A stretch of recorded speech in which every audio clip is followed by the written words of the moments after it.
copy of a copy of a copy of a copy copy. Deja vu.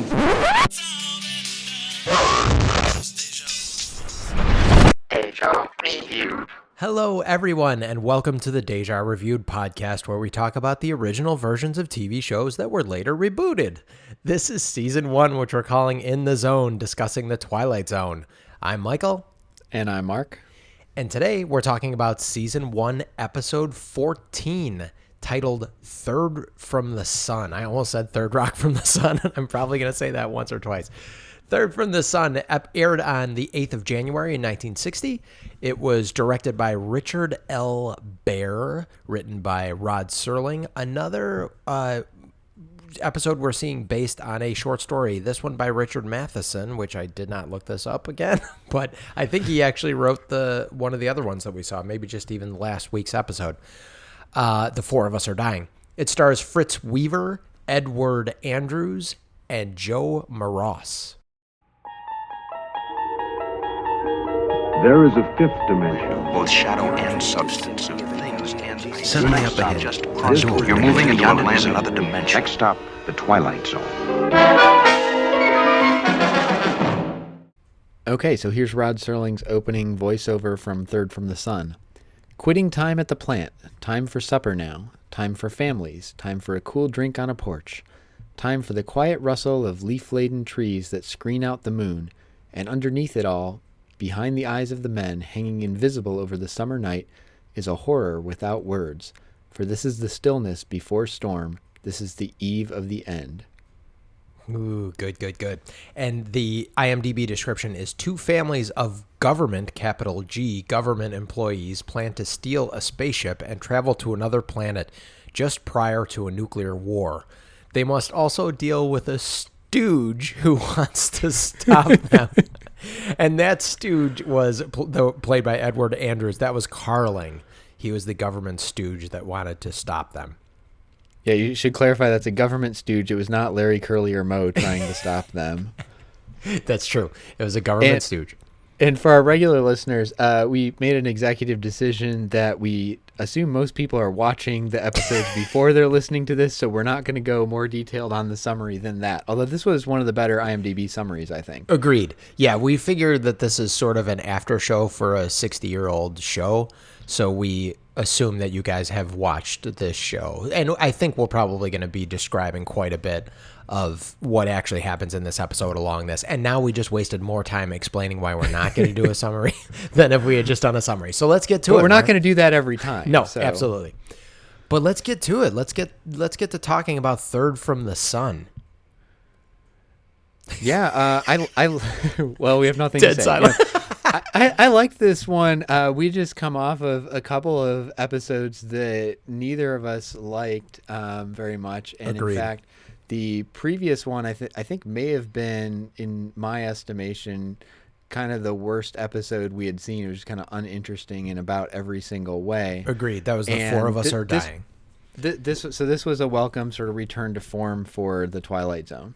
I would say not only was this a return to form, but this episode to me was the quintessential image of the Twilight Zone that I had in my head as a kid growing up. Like, I felt that this was what I imagined and what I remembered the Twilight Zone as being.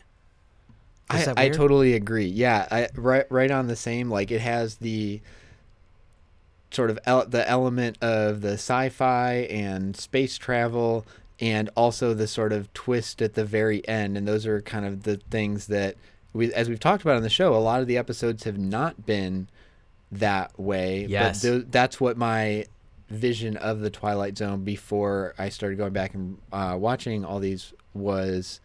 And I'm right there with you. This feels like if you showed somebody this and didn't tell them it's from the Twilight Zone, they would guess like, oh, that feels like a Twilight Zone episode based on what I think the Twilight Zone is. Yes. And before we get into that, because not only was there a twist, I feel like there was a double twist in this episode that I thought was super neat. Before we start that, though, I just want to shout out how good the music of the Twilight Zone normally is. And I know I kind of ripped on The Four of Us Are Dying, and I ripped on escape clause for kind of having that goofy music behind it. But for the most part, of course, the opening theme is one of the most legendarily spoofed and well-known theme songs to any TV show, I'm sure, in history. But the ambient music and if you really listen to that opening theme, it sets the tone for the Twilight Zone so well, especially when you get an episode like this that is very Twilight Zone-esque. Yeah, although when you mentioned the opening theme, which I agree with all your comments on the music, just something I was going to note, again, my sort of thought of what the Twilight Zone was based on, growing up and not having regularly watched it.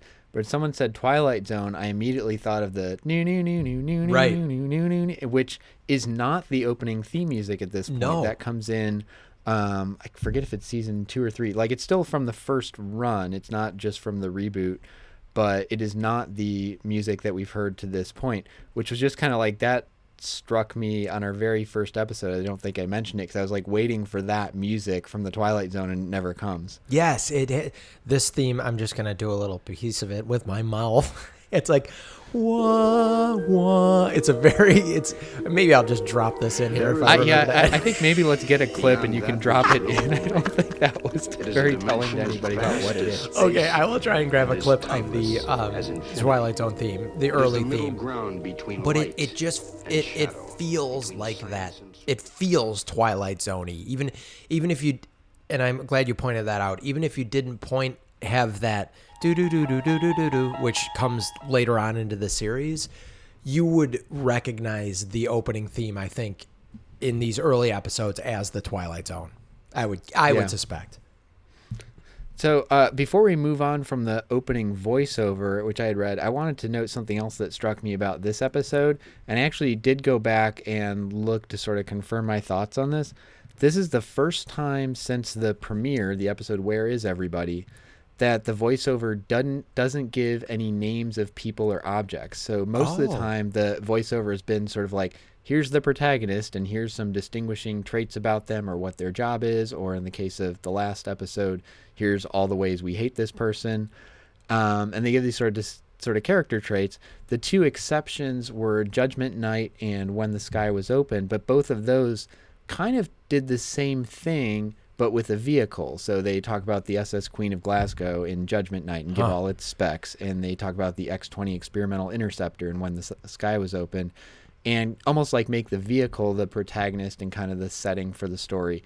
And so it struck me that this was more about kind of setting the scene and kind of the context of where things are going to be going on in, but doesn't tell us anything about the individuals themselves. And so I went back and looked, and yeah, this was the first time since the very first episode that they did that. This is an unintentional happy accident, because this is a perfect segue into literally my first note here, other than the music.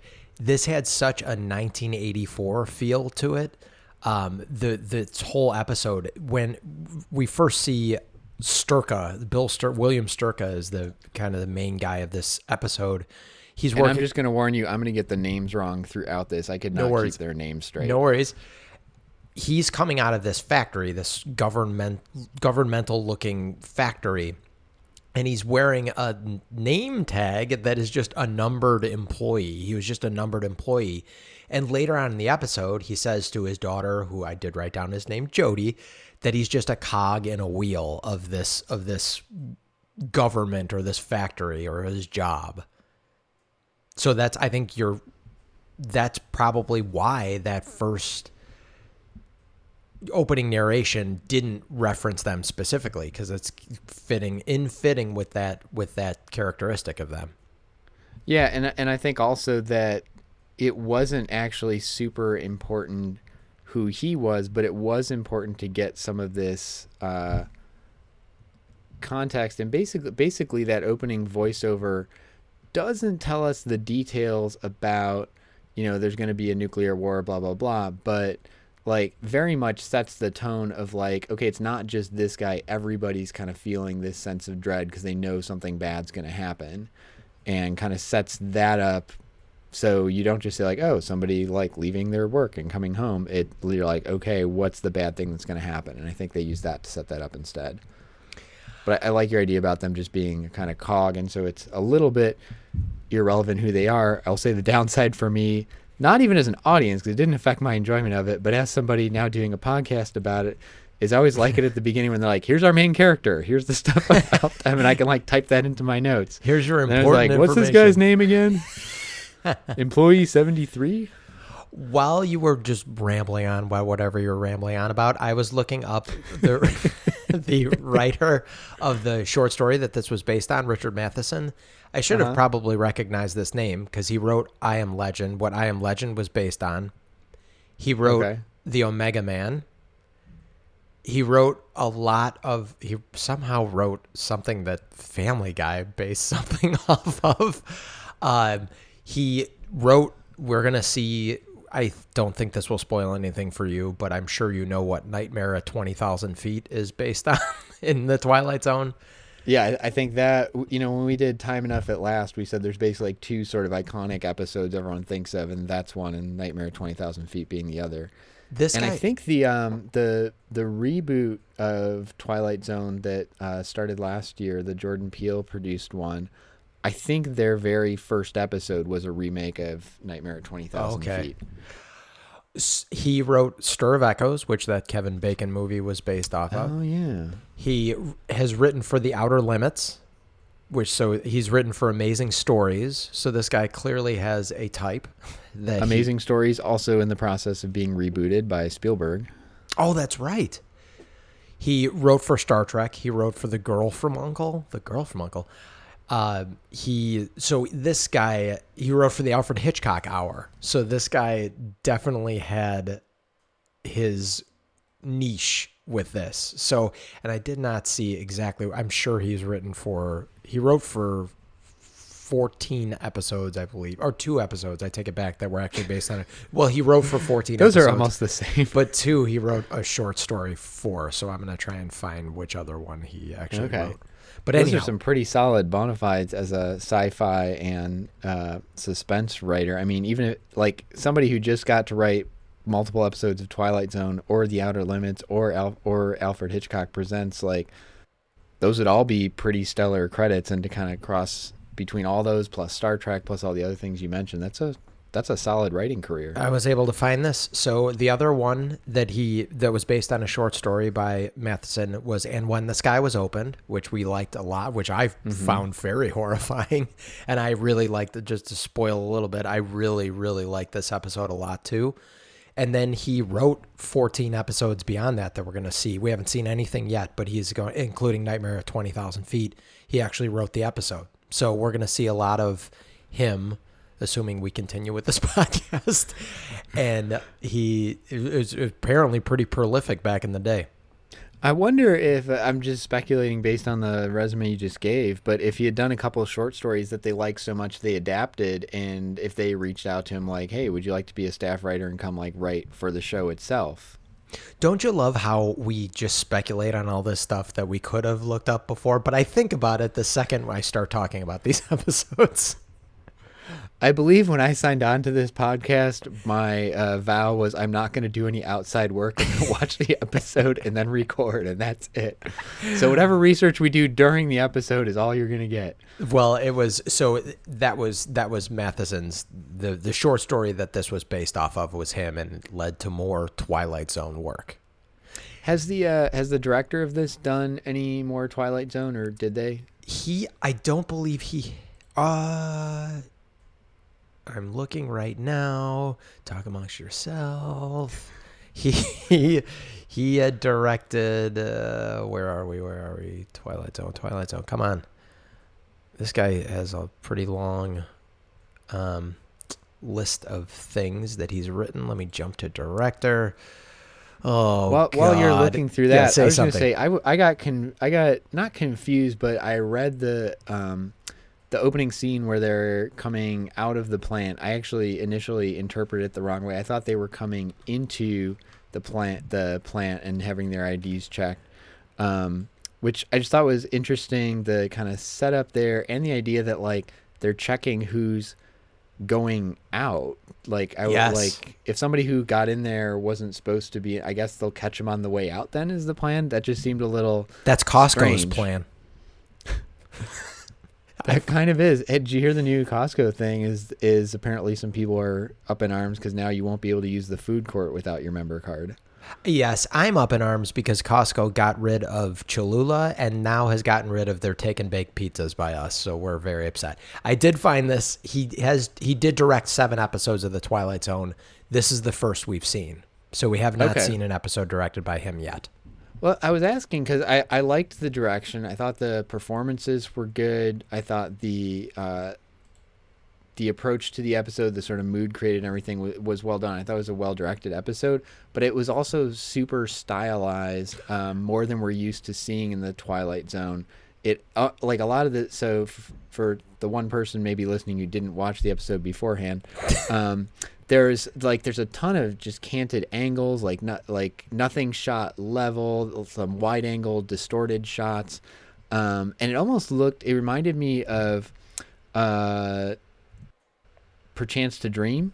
Yes. That's the one, right, with it where with the carnival in his dream and kind of how that was shot like almost expressionistically, and this was not done quite to that extreme, but it was reminiscent of that, but in the real world and kind of for large chunks of the episode. It's like you're pulling these notes out from my head because that's exactly what I put. And I would say I don't know that there was a shot that was not canted because I know you have this knowledge and are looking for these things more so. And I think just by virtue of doing this podcast with you, I'm starting to notice these things more. But this was for one thing, there was a very early, I think when they were still leaving the factory, there was a really out of focus shot that I didn't know if it was an intentional shot or if it was a setup for us later on. It was jarringly out of focus.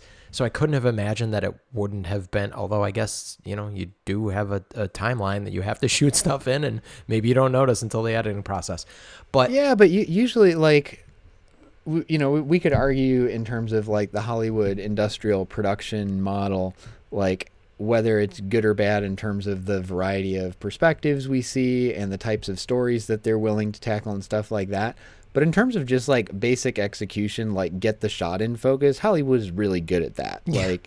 You're not going to have making it to a network show a shot just grossly out of focus because they weren't paying attention. so then Somebody's going to catch that. So that must have been intentional. And I don't know if that was because, spoiler alert, the revelation is that we were not, the second twist of this episode is that we were not on Earth the whole time, which I thought was so cool. And I was wondering if that was an early, like when in Fight Club, when they show Tyler Durden, little flashes of Brad Pitt before you know that he's there in Edward Norton's character's life. I was kind of wondering if that was supposed to be what it was. There were so many cool shots I thought for this. There was when he goes to leave the plant, there's like a shaky handheld cam perspective of him walking home. I thought was kind of neat that we hadn't seen before. Like you mentioned, I would say almost every shot was a canted shot. I would be hard pressed to find a shot that was not. And then there was a really cool early on when he's going home to kind of tell. So the whole premise is that he knows there's going to be an apocalypse. There's going to be a nuclear war. And he goes home to round up his family and get them out of there.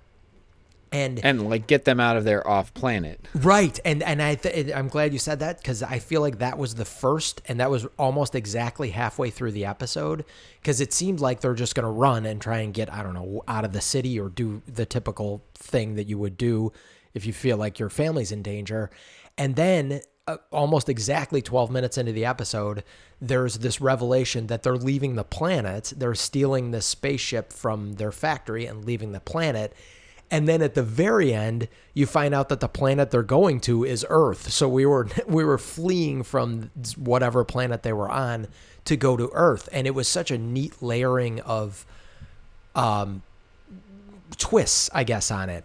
So early on, when he comes home and tells his wife and his daughter that they're going to leave, there's another really cool shot. Like it's almost like a hero camera from the MLB when they hit a home run and the shots from the ground up. And it was on the floor when he's just going to sit on the couch.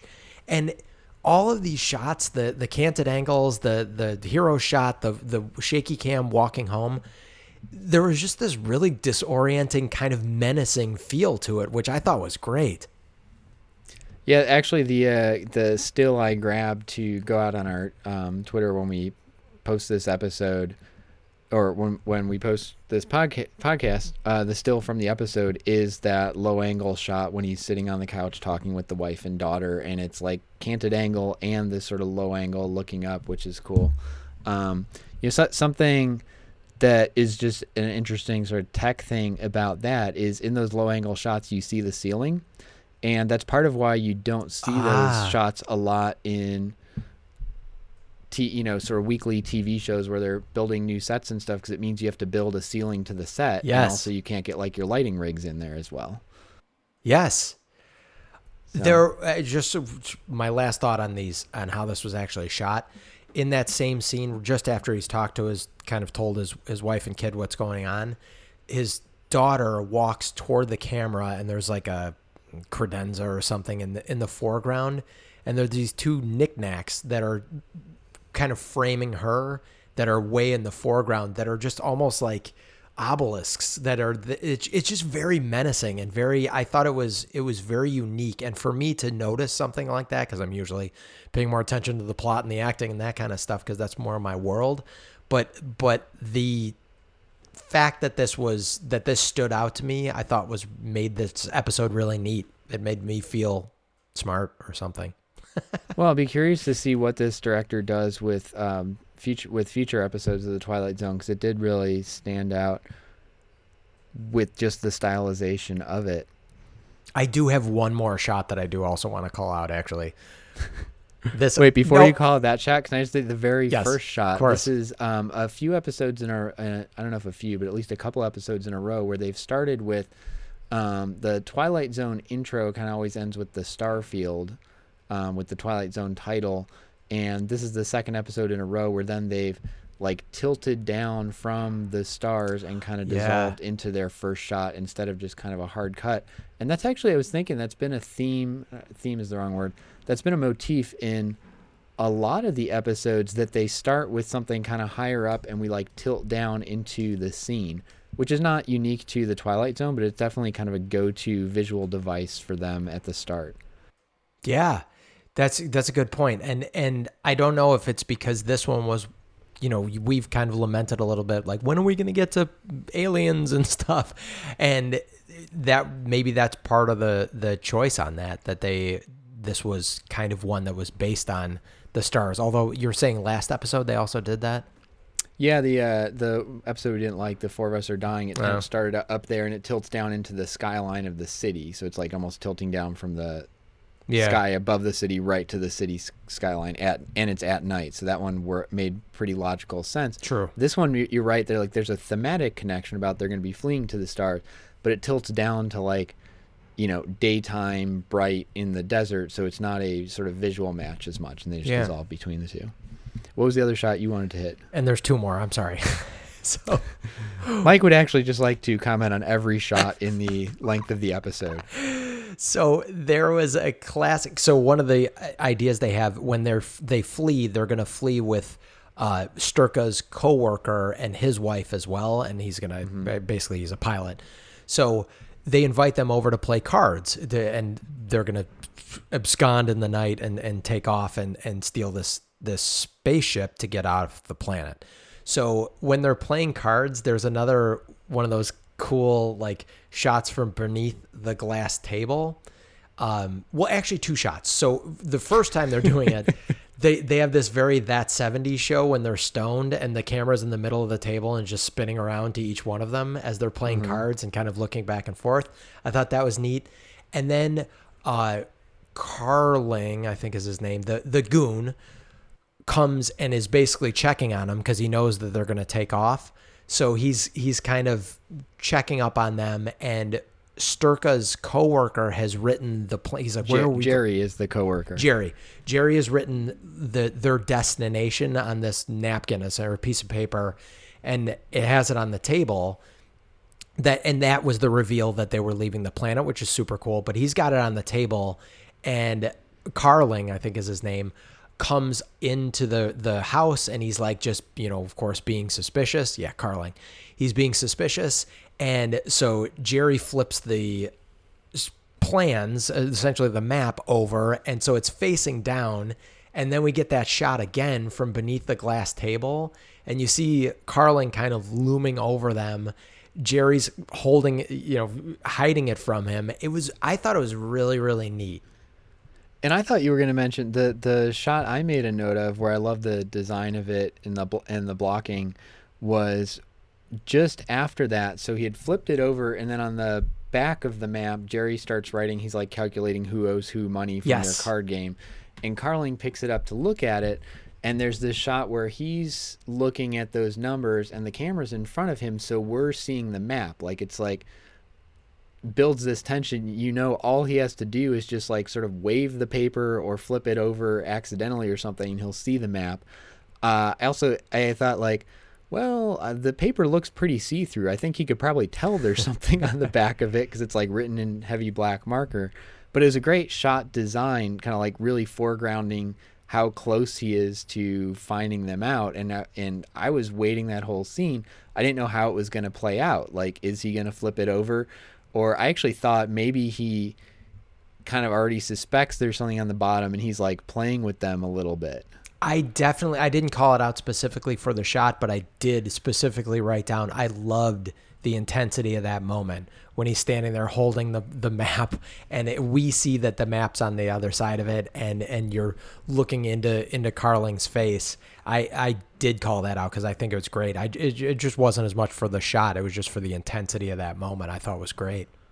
Well, and the performances and emotion. So one of the things that stuck out to me about this episode, you mentioned earlier that it is this sort of what we think of as classic Twilight Zone. Like, there does end up being space travel. There's going to be a nuclear war. There's all these sci-fi sort of elements, but it's really this sort of the heart of the episode is this character drama and sort of this intense suspense of, is this guy going to catch them or not? And he kind of recurs multiple times, and there's the acting is good. The writing is good, and the direction is good. It really sort of building the intensity in these scenes. And in that one in particular, they're not talking about what's really going to happen. They're, just sort of exchanging pleasantries about the lemonade and the card game and stuff, but there's all this tension right under the surface. And that's something you see all the time in dramas, so it's not like that's unique to this. But we haven't seen it a lot in the Twilight Zone, because a lot of times they're cramming in so much plot into these 20-minute episodes. You don't have time for sort of this slow burn, like, let's let the characters be doing something else and kind of just let the tension sort of simmer there. Usually they're trying to, like, we got to keep the plot rolling forward. And some of those have been great how they do that. So I'm not knocking that approach either, but it was unique and I thought really effective in this case. Speaking of rolling forward, should we take a quick break and come back and keep talking about this episode? Sure. Cool. We'll be right back. Okay, we are back, and we're still discussing Third from the Sun. There was something you mentioned right before the break, Mark, about the character drama and the intensity. I thought another really cool scene is when Jerry comes over to Sturka's house, and he's like trying to make the plans with him, and Sturka's like, oh, no, you need your watch fixed. Let's go in the basement. And they go down into the basement and turn on like this press just to create sound. It's the classic, like putting on Mexican music to drown out the sound of your conspiring. And there's a hilarious moment where Carling, his head just like appears over their basement window and like sinks down. But I thought there was a lot of neat, for a 24 5-minute episode, there was a lot of neat, intense drama and dramatic situations, and it made you nervous that they were going to get caught the whole time. You definitely felt the tension they were going to get caught. I was laughing because the press thing I thought was super clever when it happened, and it, mimicked, like you said, things we see in other movies. The one that jumped to my mind was Captain America: The Winter Soldier, when like he comes home and finds Nick Fury's been shot there, and there's like the music on, and Fury's just like holding up his phone with text typed in to like, because they don't want to talk, 'cause the room's bugged. And that's a classic thing. It also feels very Cold War era, which this is, in particular, I think people's perspective on what was going on in the USSR with the KGB and everything that everyone was concerned about being listened in on. Probably no different than today, where we know now that the NSA is just listening in on everything we do And don't care. but not this podcast. They can't. We catch buy us there. devices where they listen to us and we put them in our bedrooms. And then we opt in to be listened to. But what I thought was funny was they really played that up there, and he has he's talking about the watch, turns the press on, which I was like, what kind of like watch repair would he be doing that requires like industrial metal press? Well, on and he it? said he was just cleaning out rust. Yeah. So he like, even if someone was listening in, they're like, well, they clearly just turned that on to cover up what they're Right. doing. But then later they're just like in the living room. He's like, all right, so we're going to leave the planet tonight. Here's the plan and stuff. I'm like, wait, if you're worried you're bugged, like, why are you talking about this here now? Unless they thought like the time was so close, like nobody had time to catch them. But this was still before they were going to sit around and play cards. Yes, very true. Like it was very, I found that a little disjointed. Like I love the idea of how they played with it, but then like kind of forgot about it later, I guess. I'm glad you mentioned this was a very Red Scare episode, and despite the two really cool Twilight Zone-y twists that were very sci-fi, this definitely had more of that Red Scare government being the menacing, I mentioned 1984 feeling to it than a lot of Twilight Zone episodes have had, and I thought it was great. Although I don't know if I would say this was a Red Scare episode, because the idea of that was the fear of the communists being everywhere and we got to beat them and they're the enemy. And this, I thought, again, as we've talked about with many of the episodes, for the time, I think this felt pretty progressive, because it's clear from the very opening scene when whatever the guy's name, Carling or something, is talking with our main character. And the main character is clearly just like, it doesn't matter which side we're on, we're all going to get nuked and millions of people killed. Like, this is more along the lines of War Games. Good point. Where, sort of realizing it's a no-win situation, or the Terminator series where, the machines launch the nukes on one side knowing it'll provoke a response from the other and everybody dies. It was really, this was a PSA. Yes. Is what this And was. I'm glad you said progressive, because after having read Anne Serling's book about her father, Serling, I think, was way more of a national treasure than people did appreciate him at the time. The theme of this episode, I love the theme at the end, that these people are escaping this, and we do see them in the spaceship and we see them approaching the sun. It was pretty neat. The theme of this was that they escaped this horrible planet where people are nuking each other to flee to Earth, where we have the exact same problems and are speaking essentially the same language. I thought that was a really, really neat, progressive, great idea from Serling, or I guess from Matheson. And since Matheson wrote I Am Legend, I guess I was thinking more of the Red Scare feel to it, not necessarily the plot. But this also kind of reminded me of Enemy of the State, which is a Will Smith movie from like the late 90s. Yeah, Will Smith and Gene Where Hackman. everyone's watching you and there's that paranoia. I think that was even in their tagline. Is it paranoia if they're really watching you or something? I think was one of the taglines from that movie. And that was the feel that I got for it, more so than specifically that we were, fighting communism. Yeah, well, and my guess is, I have nothing to back this up on other than just knowing the time period. My guess is over the course of however many Twilight Zone episodes there are, we probably will get one or two that are Red Scare-ish in the sense of, like alien infiltration or something like that. But this was very, like, yeah, this is just the whole idea of mutually assured destruction in nuclear war is stupid, Right. And what the other thing I thought was interesting, and you and I both would have grown up in the age where that was, at least when we were kids, I still remember that being a very real possibility of the USSR and the US launching nukes at each other, and a large percentage of the world's population just gets killed. And then there's fallout for everybody else. What I thought was interesting looking at this from today, and looking back at that time, is that we were all worried about nuclear war, whether you were worried about whether who would strike first or who would win it, or the whole possibility of just everyone getting nuked. And we survived that, but the whole industrial build we were doing during that time, from the end of World War II through today, has basically led to massive climate change issues that are going to be what our huge issue is instead, and are in some ways a lot scarier, because the steps that it'll take to, we can't really avert it at this point, the steps it'll take to mitigate that and try to make it less catastrophic are in some ways much harder things to do. Like, I don't want to say it's easy, but in some ways it's easy to, okay, we're not going to push this button that launches the nukes, and if the other side doesn't push their button, okay, like, we don't all get blown up. And in this case, now we're looking at, we do need to have really massive societal and economic and industrial change to avert this problem, and humans have shown much less capacity to be able to do that kind of thing. I'm glad you said that, because that was one of my notes about modern relevance. Microsoft is now going not at just carbon neutral, but they're going to start negating all of the damage that they've done to the environment, which is awesome. I love Microsoft as a company.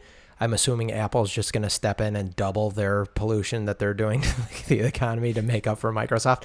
But one thing I want to rest assured that you don't have to worry about this every day if you're listening to this podcast, and if you're you, Mark, because the coronavirus is going to kill us all before we have the heat death of the universe kill us or the planets falling into the sun. So if that makes you feel any better, we'll probably all be dead anyhow.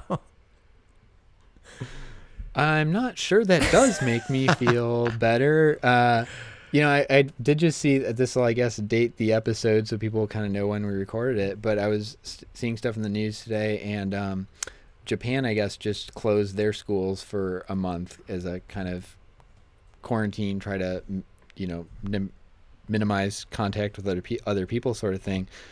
And just on a practical level, I will say, like, as a parent, the consequences if, like, school is closed for a month, that affects your whole life, and you're now staying home with the kids, using your vacation days or however things end up being set up to watch those, which then throws the economy into more of a tailspin because nobody's going into work, and it's like this could be a whole giant mess. Well, Kelsey, my fiance, works at a school, and her principal, she's at a grade school, it's a Catholic grade school. Her principal had to go to a meeting the other day about potentially shutting down a school in the Midwest of the United States, that the potential of that. So, yeah, I mean, it's a real thing. One of the Catholic schools in our area here was shut down for, I think, a week just a few weeks ago, not because of coronavirus, but because of the flu. But just it decimated so many of the students and the teachers that they just shut down the school for a while. You mentioned in passing the heat death of the universe, and this is a bit tangential, but I do want to throw out, because we always like to throw references and recommendations as part of this. There's a book called Manifold Time by Arthur Clarke of 2001: A Space Odyssey and many other things, and Stephen Baxter. And actually the two of them have written a whole, I don't know about a whole bunch, but wrote a lot of books together sort of late in Clarke's career.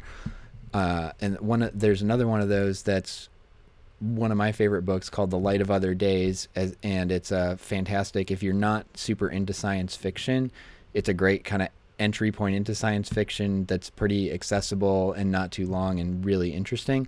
But Manifold Time is hardcore science fiction, and what the reason I wanted to bring that out is because I think it's a really fascinating book, and it's probably one of the biggest big picture sci-fi books I've ever read, that it actually tracks through to the heat death of the universe, and kind of like how sentient beings might try to adapt at that point when literally the entire universe has sort of evened out in temperature.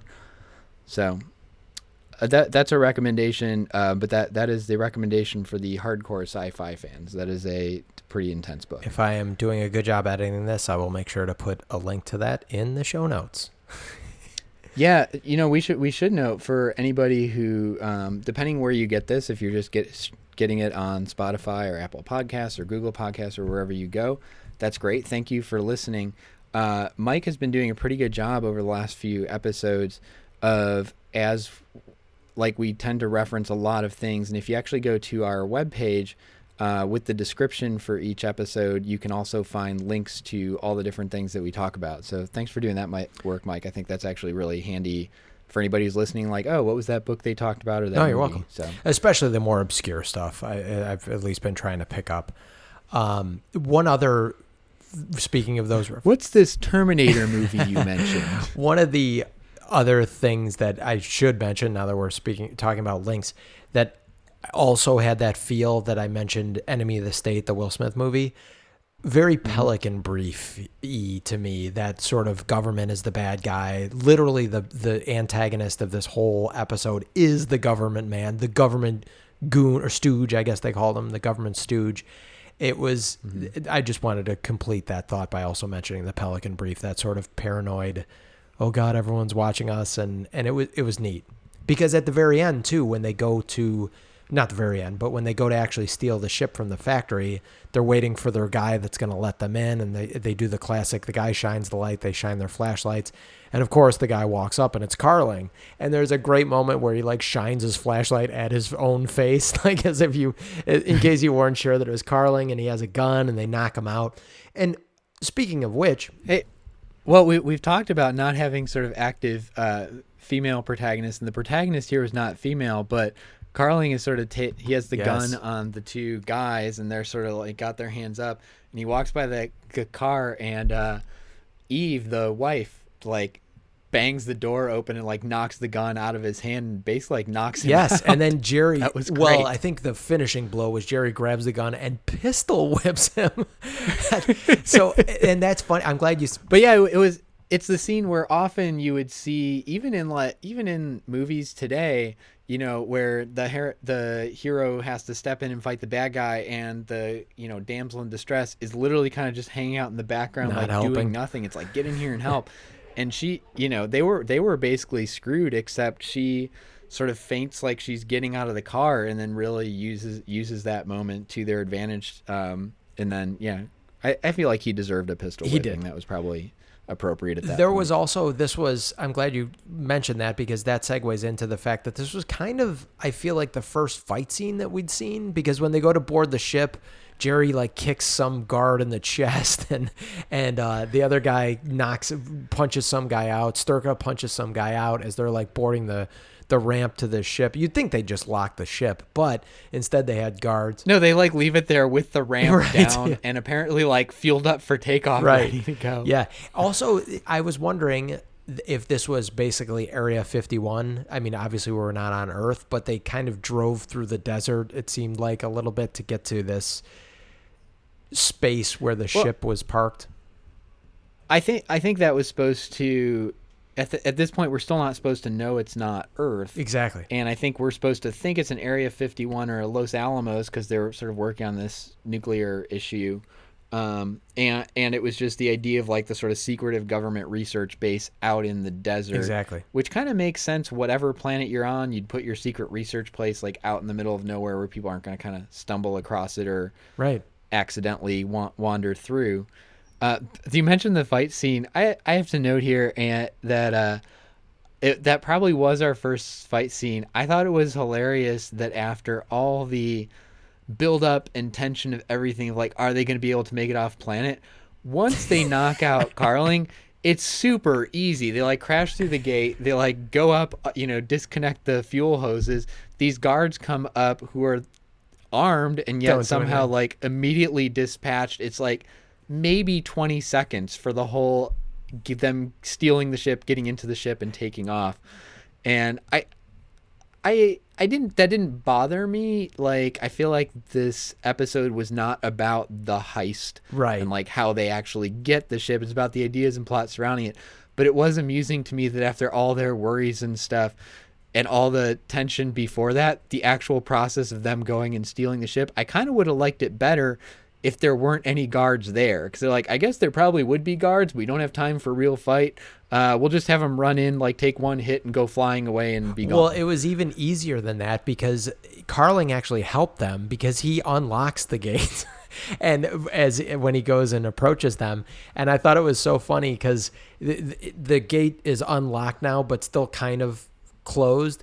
And Jerry and Sturka both run, instead of just jumping in the car and just plowing through it, since they're going to leave this doomed planet and the car doesn't really matter, they both run and open the gates and then get back in the car and drive through. I'm like, couldn't you just have crashed through the gates at this point? But well, you don't want to alert those two super stellar Right. guards, by hearing crash through the gate.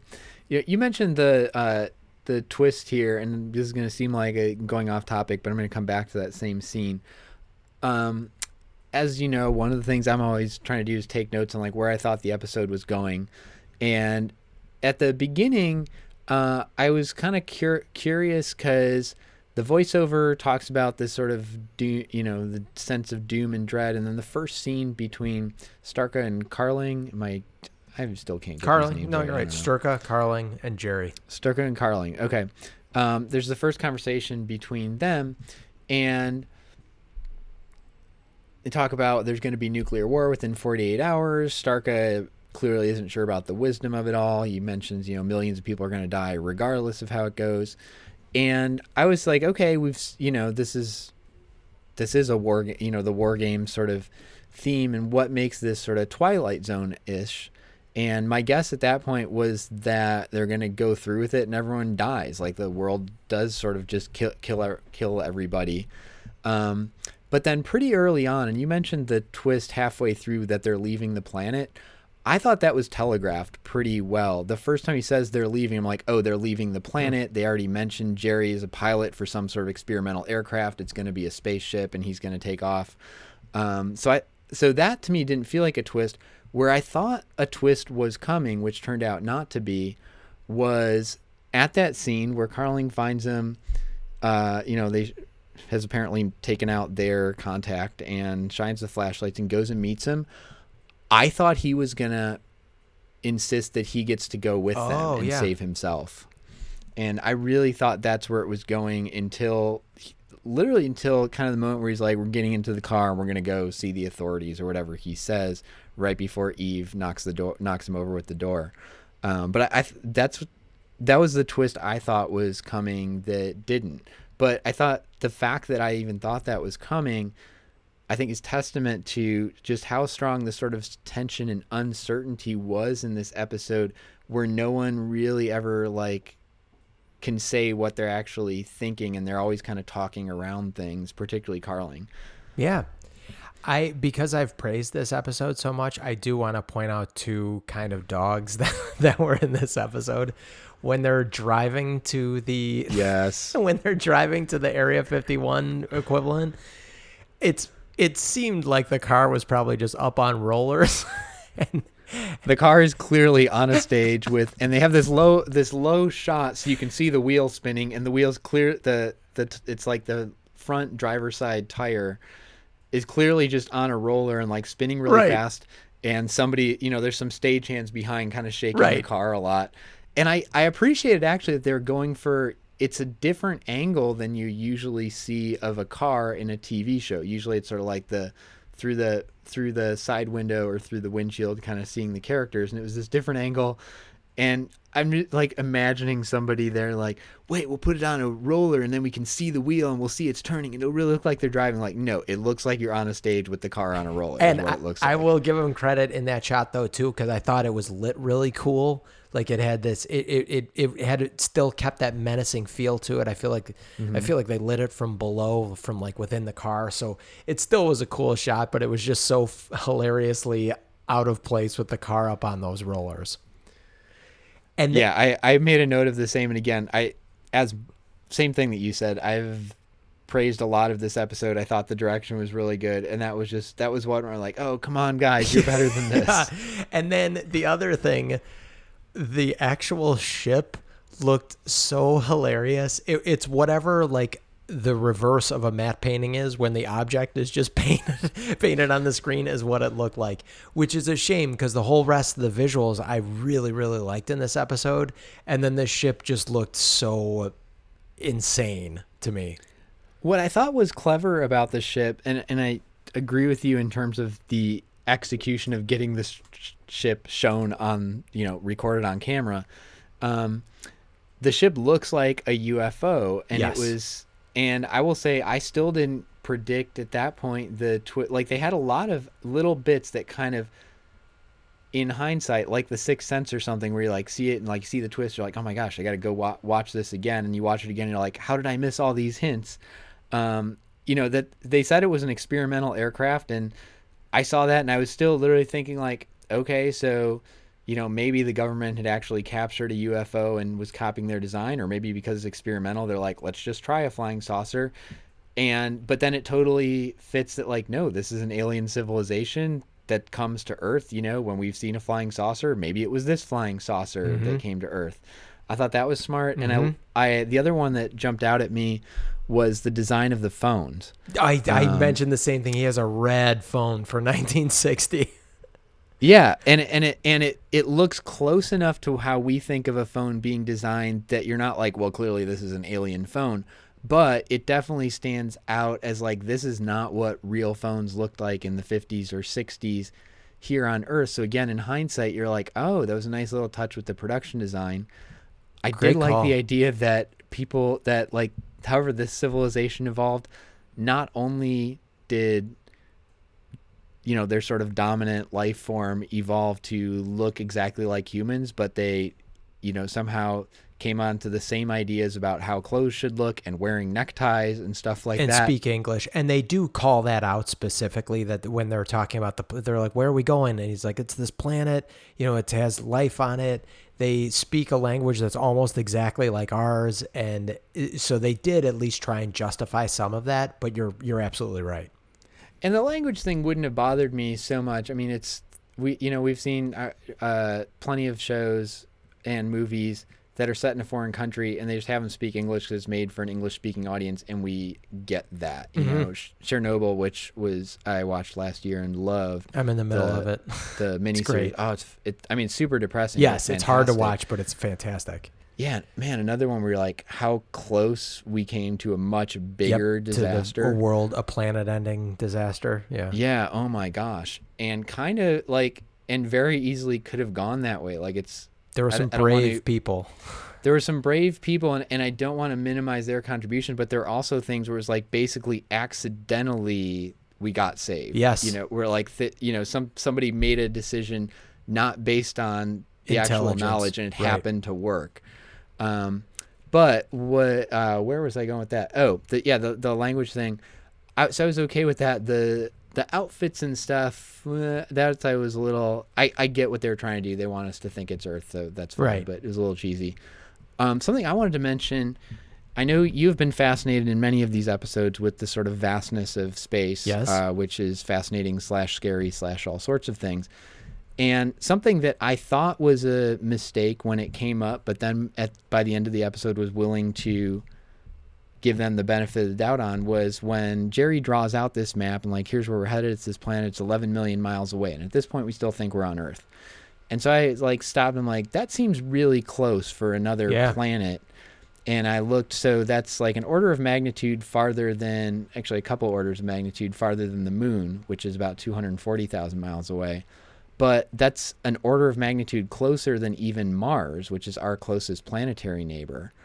And so I was like, maybe it's an asteroid. No, because they said it's populated and there's people there with the language. So it's got to be like planet sized. And I was like, why couldn't they come up with a better distance number? Because it's really got to be, they're going out of their solar system. They're going to a different star. It's got to be billions of miles. Right. Yeah. From the very if not more. edge of our, so no matter how you approached it, even if you didn't have to go past the sun and the Earth was the closest possible to you, we have a big solar system. So Right. you're but right. That's a little. Then, but then at the end, I was, looking back over notes. I'm like, well, maybe miles means something different to Good them. point. Good point. So I was willing to let it go, but it's one that is excusable. But since it bothered me while I was watching the episode for the first time, that would be another one I'd sort of throw out as an unforced error. Like, just don't give a specific distance. Yeah. And just say it's going to take us 40 days to get there. Yeah, or there was no something. need for that. Yeah. Well, what do you think, Mark? Do we want to hear some closing narration, or do you have any last thoughts on this? I guess two last quick thoughts. Yeah. One was while we were on the phone. Another thing where I think it was a testament to how well the tension in the episode was built, right before they're about to leave. So it's after Carling leaves their house after the card game, and they're like, okay, we gotta make our run for it now. Immediately after they say that, the phone rings, and I was like, Yeah. oh my God, the phone has been a listening device. Yeah. And, this is like their, version of the KGB, we caught you. And it turns out it's, maybe that, but they don't explicitly say it. Stark is being called in to work, like, we need you in, there's some emergency, whatever.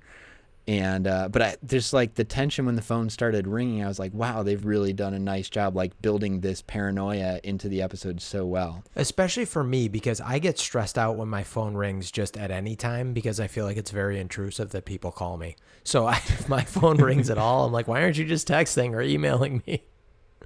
And that, that's something it took me a while to get sort of changed over to. When texting started, and all my students were, of course, quicker adopters than me on that, and they some of them would make the point, somebody actually calling is pretty intrusive, because they're expecting you to stop what you're doing and talk with them. Right. And but it's a lot quicker. I having come up in the phone era pre-texting, it took me a while to make that transition. The ability to do asynchronous communication is great about it, although we've also all had the thing where it's you've taken 40 text messages to accomplish something that would have been a 10-second Right. phone call. Or you've been texting me back within 10 seconds, and all of a sudden you're not texting me back, and what did I do wrong? Oh my God. Right. I hate modern technology. Well, I'm in the sometimes. middle of driving. Well, text while you're driving. Yeah, damn too it. bad. That is not an advocacy Nope. for texting while driving. Be careful Please while don't do that. driving. Keep your eyes on the road. Hands at 10 and 2. So then the other last thing I wanted to bring up was the twist at the very end. And this was one of the better Twilight Zones at sort of keeping the twists secret. Yes. I didn't figure it out until literally maybe a second and a half before it happened. Yep. When they're like, well, it's the third planet from this star. And I'm like, oh my God, it's Earth. And then he's like, it's called Earth. Right? And so they did a great job. Kind of there've been some episodes I've criticized where I thought they let the audience kind of get ahead of them. Yes. And I really thought they did a good job holding that till the end. And then we're smart about, they have that and they get out. Yes. And it's something I talk with students about a lot, is they'll have a film that has a really good, it's a one joke film or something, which is common in the short film genre and works fine. And they'll make the joke, and then the film goes on another 3 minutes. No, you made your thing, get out. And they had this twist and got out of there, which I thought was great.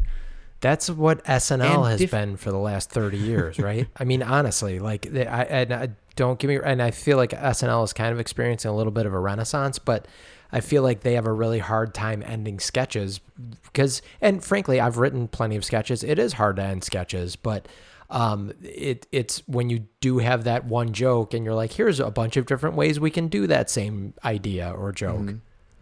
Mm-hmm. And that's part of where my favorite part of SNL for a long time has been Weekend Update. Yeah. And part of that is that they're not trying to do a whole skit. It's hey, we came up with a great one-liner and we're not going to stretch it beyond a one-liner. Yes. It's here's the situation, here's the joke. I'll say something you mentioned. They've kind of a little bit of a renaissance, which I would agree with. I found them more interesting lately, and part of it is they've embraced weirdness more. Yes, for sure. And they're almost going Monty Python absurdist sometime, which is not.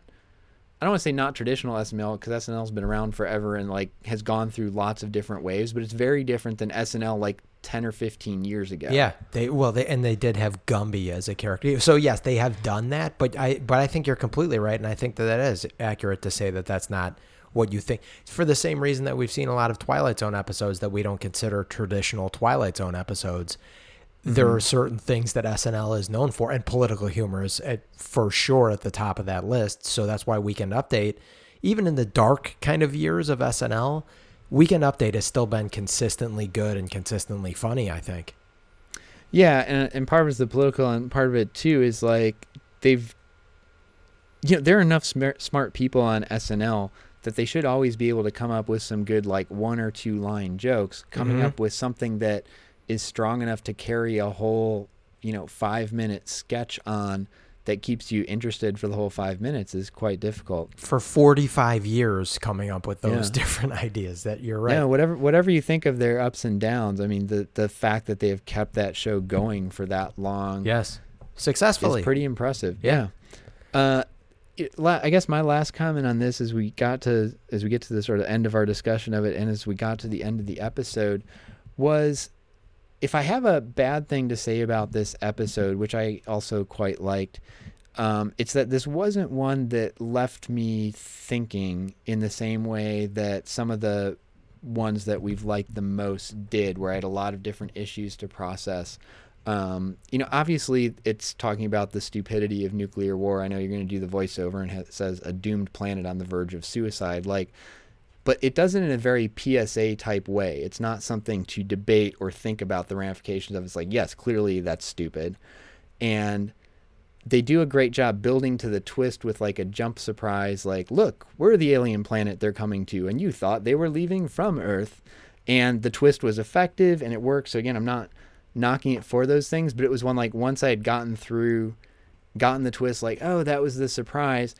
The surprise didn't necessarily reveal something deeper. And I think of, I'll mention The Sixth Sense again, or Fight Club, which you mentioned earlier, or Psycho, the 1960 Hitchcock film, where there's like this twist surprise, but it kind of makes you rethink everything you saw and adds another level of meaning to it.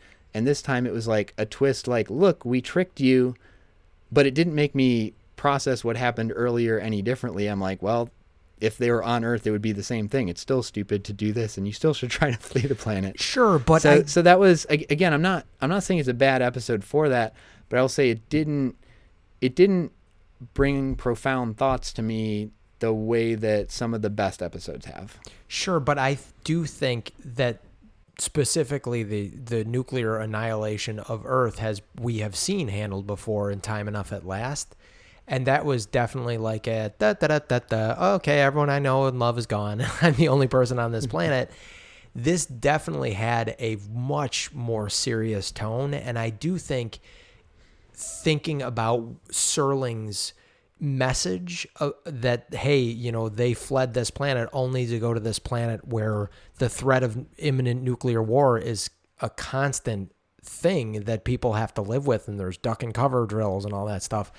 I think I agree that it came up right at the very end, but I think that he wanted us to think about that. Like, how dumb, like, oh, look, these people are literally fleeing this planet to get to Earth, and flip it around, because the whole time we thought that we were on Earth fleeing Earth. And it's like, oh, these poor people are coming to our planet because they think that it's this paradise. And to an extent that the United States being this paradise for immigrants and Ellis Island and all that stuff. It was a very... Good thing they're not here in 2020. Yeah. It was a very... I think it was a very political and a very progressive episode from Serling, who is... And again, reading that book, which if you get a chance, read it, was a much more forward-thinking man that I think a lot of men in the late 1950s and 60s were. And that's fair, and I would also say I'll be playing the role of Mike Brott for the next 20 seconds. Something you like to always bring up is like, what was the experience in the 60s, and as opposed to watching it now. And in early 1960, I think certainly there was fear of nuclear war, but I think there was a lot of gung ho, like, go America and we have to beat the commies sort of thing. That I do think this plays differently now, when everyone has sort of accepted the stupidity of a global nuclear war and the just how dumb that would be and the ramifications of it, where I think and I'm not saying that people weren't aware of it at that time, but it certainly hadn't saturated popular culture to the degree it has now. And also I think this would have been more progressive to raise the point, like, it doesn't matter who starts the war or who did right or wrong or whatever, like, we're all screwed if that happens. So I'm not saying it's not a progressive view. I'm saying in terms of, like, leaving me with more deep thoughts and, like, things to process, like, what does it mean if, humans, and to bring something up from The Lonely, like, if humans and robots actually, like, had a romantic relationship, what's that difference between man and machine? That's a thing you could think about and explore a lot, as opposed to this, like, yeah, I got your point, I'm with you, I don't need to think about it anymore. You made the point. Sure, and I'm not saying you're trashing it. And I'm also watching this episode with the context of this. I mean, you probably knew this or assumed this, but Serling fought in World War II.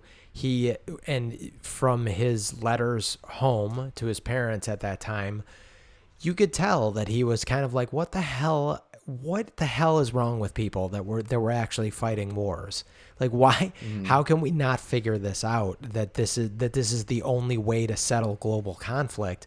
And he was a very thoughtful. And we've mentioned how poetic his closing and opening narrations are. He is a very poetic, very I don't want to say soft in a bad context, but a very soft, kind, loving man, I think. And I think he was so frustrated by war, and I'm sure what he saw, I mean, he saw friends die, like that I think a lot of these episodes, this one and ones in the future that we're going to see, are so, like, come on, be a little bit more enlightened and don't point your nuclear warheads at each other, and let's figure this out. So that's the only thing I thought. And I thought the twist, even though it was at the very end, was kind of intentionally like, come on, guys, this is what we're doing. Like, and we should be this bastion for this doomed planet instead of also essentially being a doomed planet. Because I do think that was the message at the end when he's like,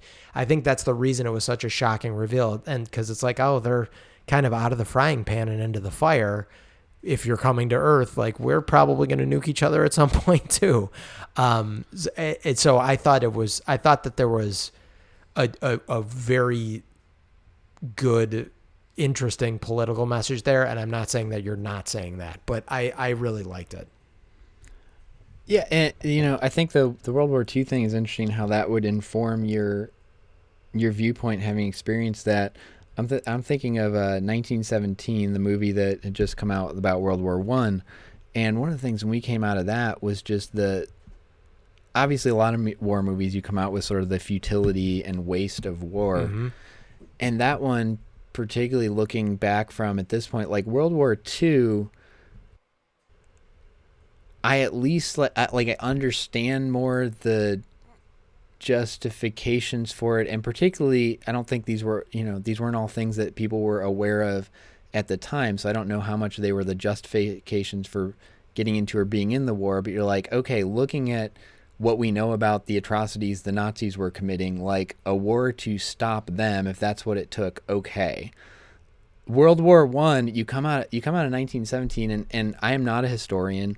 I don't know a ton about World War I, but everything I remember learning in, high school history classes was like, this was just basically pointless. Like, it was about who gets to take this little piece of land or this little piece of land. Right. Like, that there was no larger point. It was just this massive waste of lives and money and effort and decimating this entire continent for nothing. Right. It was rich men throwing young men's bodies at a problem. Yeah, that was. Well, that's a depressing way to lead into this closing narrative. But this closing narrative does mention. Can I throw out planet. Yeah. two more things that I will just throw out, and then we can roll on because I know we're running long. One is this episode, we've talked about the style and the shooting. This did have the classic Twilight Zone mirror shot that we love so much. That's right. When he goes upstairs to his bedroom, but it was great because nobody ran into the mirror. Yes. And they just let the whole scene play out in the mirror while we're kind of watching the backs of the characters and we only see their fronts in the mirror. That was cool. And there was a line in here where I think it's Sturgis says, talking about the researchers, far too late. They ask themselves the question why, and then it's too late. Everything is too late. And all I could think of was the Jeff scientists Goldblum. were so concerned with whether or not they could. They didn't stop to think if they should. You know, now that you say And that, like there's, that line never gets old. there's something I wanted to mention from earlier when we were talking about the futility of the war and them killing each other. The actual line that I thought was really good was when the guy's like, so what? So they only kill 35 million people here and we kill 50 million of theirs. Is that what we're going for?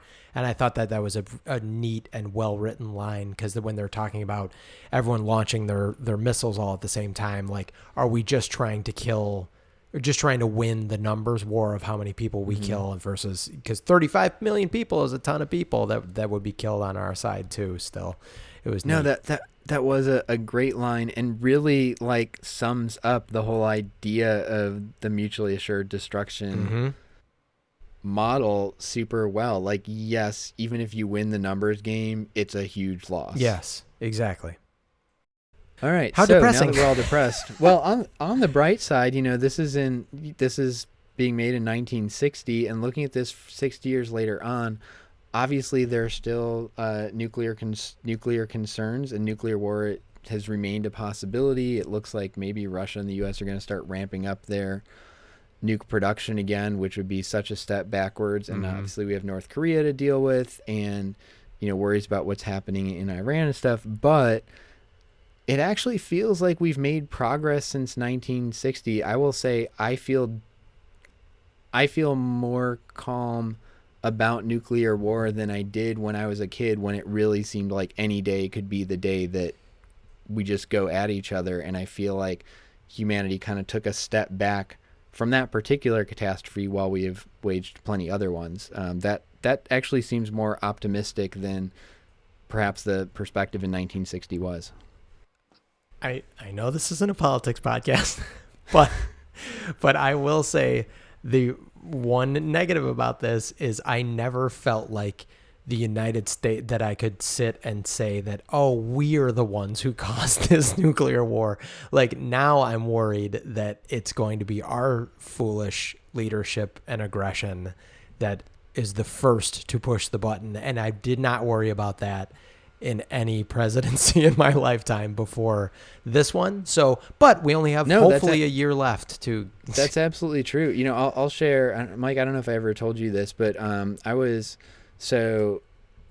beginning of 2017, so kind of just before the inauguration, I usually have a few weeks off between the end of the fall semester and the start of the spring. We've like 3 or 4 weeks between. And that January 2017, I was slated to teach a Jan term class, which is like an intensive, like you do a whole semester in like 8 days. But it would basically take up half of my break. And so I was supposed to be doing that. And after the election, I was having serious conversation with my wife. I'm wondering if I should cancel this, because I don't have confidence that, literally what you said, that Trump is not going to Kill us just all. start a nuclear war because somebody insulted him. And Yes. this could be my last chance to spend a couple weeks with my kids. Like, I was very close to doing that because I was so concerned about it. And I honestly feel, I am surprised we have made it this far into the Trump presidency without him doing something. I was going to say without him doing something as insane as that. He's done plenty of insane things, but without him doing something that immediately dooms the world. He's doing more things to sort of long-term doom us. Completely agree. And I frankly hope and think that the reason that's happened is that hasn't happened is because everyone realizes he's just a fucking idiot blowhard. So no one else is really taking him seriously either. So I hope so. get You know, out I and think vote about in this fall, you guys. For fuck's sake, go or get vote. out and vote now. Yeah, vote now. Texas, we have our primary Yep. is Tuesday coming up here. Probably when you're listening to this podcast. Yes. If you listen to it right when it comes out. Please go vote, and go vote in your local elections too, because that trickles up. So do all those Yeah. things. Anyhow, Absolutely. what a depressing. Let's move podcast. on to the sweat level. Or no, move on to the No, we got the voiceover. closing narration. Okay. Oh, I will say, you know what? Let's end this on a positive. Let's point out the fact that throughout this entire podcast, the both of us have used the word nuclear instead of nuclear, which is better. Meaning we could probably run for president in this coming election because we know how to pronounce the word nuclear. It's Well, nuclear. we probably lose because we know how to pronounce it and are going to come off as snobby. Okay. You elites with your correct pronunciations. So the closing narration is thus. Behind a tiny ship heading into space is a doomed planet on the verge of suicide.